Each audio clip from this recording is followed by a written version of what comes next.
So yeah, there's one word that I've kind of looked at and thought about, and I think a lot of people don't really know the true definition. And when you hear the true definition, um, it kind of doesn't make sense in terms of, like, if I'm saying something, if I'm doing something, if I'm or if you're like reading someone, it's the word empower.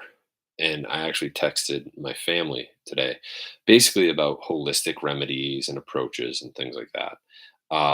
And I don't believe in singular holistic approaches. I believe in an integration. I think for me, I'll take honey garlic. I'll take oil of oregano. I will drink herbal tea. I'll increase my fluids. I'll get better sleep. But when bronchitis happens, um, I need an antibiotic. I need to let my body try the holistic for as long as it can. And if it's a virus or a bacterial infection, if you can work it out, then you do. But if it gets its hooks in pretty good and it gets to a point that those holistic remedies don't help, then you kind of integrate Western medicine. So again, that whole diatribe about being holistic, you have to um, truly be holistic, and that means that holistic is not just natural, the remedies of nature. um, it's looking at the whole picture, what you really need and when you need it. And that's kind of segues into, what does empower mean? Like, if I do this video to empower you, well, the definition is that if I were empowering you, I'd be giving you the authority or the power to do something. I don't have that authority. I don't have that power to get you or to make you do something. So in the text to my family today, I wrote, this should not empower you. Hopefully you will start or are finding the in power. In power. IN hyphen POWER. In power. So that is what I want you to start to discover. That's what I want to start to discover at different times, is the power within that I have to make choices, to do things. And there's another term for it. It's agency, right? Angela Duckworth, on her podcast, she uses the word agency all the time. And I think that even in Angela Duckworth, everybody, um, any intellect, any academic, any blue collar worker, anywhere in between, neither one of those things should give you any level of piety. I don't care if you went to an Ivy League school. I also don't care if you turn a wrench for a living, drive heavy machinery. Nothing, neither one of those should give you any level of piety that you are better than somebody else. You are a tooth in the chain ring, right, of the world, the teeth in the chain ring. And if you take those teeth out, the chain skips. And so I think that everybody, as Frankel said, is unique, unreplicated across the cosmos. And every single person has a power within, and that in power, not with an E, with an I, that what resides within. And some will argue it's free will and things, but you actually have a conscious decision whether you want to sit on the couch all day on a rainy day and watch TV. You internally make that choice to get up and get moving, go for a walk, go out in nature, get chores done, write something, read something. I mean, there's so many different things you could do, knit something. It's ultimately not an external force that is going to sustain you. Okay, so external motivators never truly sustain you. It's, excuse me, the intrinsic motivators. And so, what I don't want to empower you with anything that I say. My situation is my situation. My experience is my experience. It really is not replicated. My day to day is not going to be replicated probably by anybody else. It's not going to be sustained by anybody else. And what I'm thinking and what I'm doing within my own headspace is completely unique to probably anybody else's. And I think that the more we think about that, the less we have to try to define ourselves. And the more we realize that, the more power we can draw from really the human condition. And this may be positive or negative. Okay. I don't look at this as a positive thing always. But if we want to go to Antarctica, we can build materials and things to go there. If we want to go to the hottest places on the planet in the equator, we can build and take and drink and design electrolytes and all this stuff and protective clothing to be there and to actually even live there and sustain life there. And we can sustain life in places like um, the U.S. Southwest, which is almost completely irrigated from the Colorado River. We can actually habitate places that are inhabitable. We have that um, capability, and that comes from a very deep, um, intellectual and cognitive ability that is. It's not that it's singular. There are other animals and animals in the planet that are very intelligent, but they don't have the complex brains that we have. And some people call it the dicephalon theory, that our size of our dicephalon area of the brain is larger than really any other animal.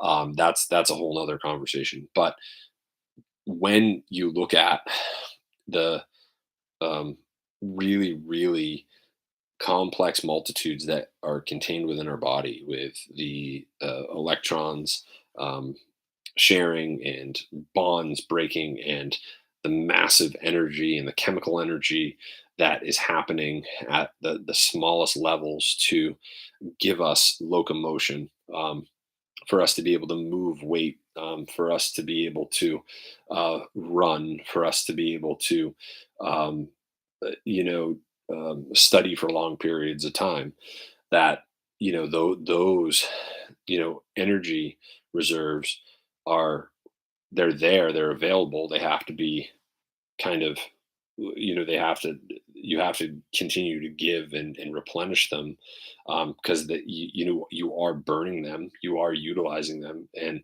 when you're studying, when you're reading, you are, okay, your brain is a massive machine that takes a lot of calories. So not just running or lifting weights, but when we're using cognitive processes, we're using a lot of energy. And so I want everybody to start to think, and I think a great way to do that is that I have people do breathing techniques. And no, it's not. I'm no offense, Wim Hof's Wim Hof.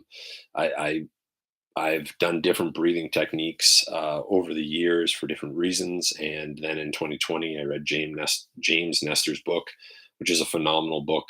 I think it's really kickstarted the whole mouth taping. And I don't think people are giving him and his book the credit that it deserves. But neither here nor there. When you breathe and in a safe environment and you're there, I think you can start to harness who and what you are.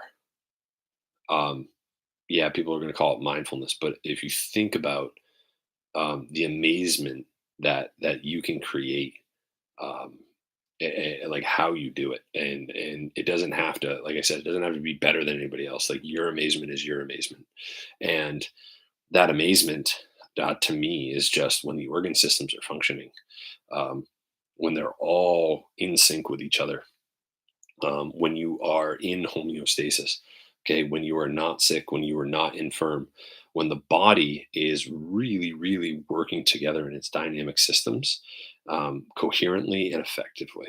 And, um, you have to start to think that, when you're breathing well, there's no congestion, um, there's no struggle. You have to think of the amazing thing, and the we cut down trees and we use trees, and the Giving Tree by Shel Silverstein is a very, very um, deep story about what trees do for us. And um, we are actually in a much more symbiotic relationship with them, and we have to look at symbiosis more. Just about like just like that the chain ring with the teeth in it, that symbiosis that we have to have with each other, but also with our environment. We exhale carbon dioxide. That's what trees thrive off of. They excrete oxygen, and that's what we thrive off of. So there's a lot of symbiotic relationships, um, and we have to look more at symbiosis rather than the narcissism that I see so often. The I, the me. I don't want to put my face on the screen. I didn't on Instagram today. I put my dog, one of my former dogs, on there. I have no, this is just things that I've learned over time. And I'm not telling you that I knew them 20 years ago. I'm not telling you that in my 20s I felt this way about myself or others, or felt that I needed to share the information. And there's no, in my opinion, there's no narcissism. It's actually, um, I scored really low on my SATs. I didn't go to a great college. Um, I took a long time in college. I don't make a lot of money. Haven't done any amazing things. This isn't a me. I think we lost sight of what kind of the normal, everyday, humans go through. We all have different paths and ways to go, but that does not mean that you don't have a power within yourself to do the best you can do, to do some really cool things, to go to some really cool places, to make some really great relationships. You have that power, and that power is, oh, I haven't talked to this person in a while. Can I reach out to them? Did I make a mistake? Can I apologize? Can I own it? Um, did I lose sight of time and borderline blow somebody off? Um, I think that once you realize that you have an immense amount of power within you, you can start to utilize it. Um, the second you start to get that feeling of laziness, recognize laziness and get up and move. Get up and move. Get to go do something, right?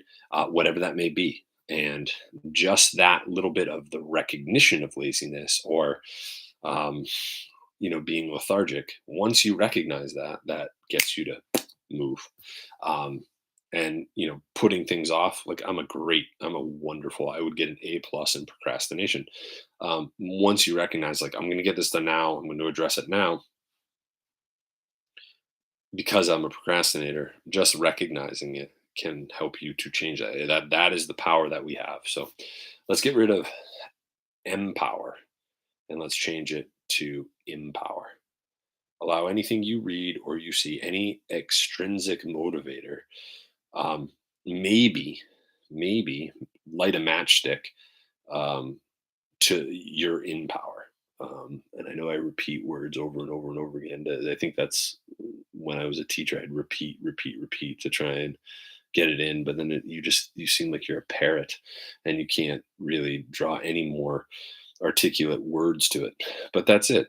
And every a single person has the choice to be good, to be bad, to be kind, to be mean, to be rude, to be complimentary, to be pleasant. I put that on my story. I thought too, you run the risk too. Are you really complimenting them, or are you kind of making fun of them? But no, genuinely complimenting people, um, makes them feel good, and then it makes you feel good. And if you don't do it in a weird way, it's gonna make them feel like, wow, I actually do have a place on this planet, and it makes you feel like you have a place on this planet. So again, I'll probably get 4 views on this, and that's fine. I don't do this for the views or the accolades, or to think that I'm anything special. And you're never going to really hear my story. And for all of you, um, I may never hear your story, but um, your story is yours, and you know, hold on to it, because it's valuable. Whether it's positive, negative experiences, it's yours. Hang on to it. It's what shapes us, and what's us keeps us strong, or it teaches us how to change. So, have a great rest of your day.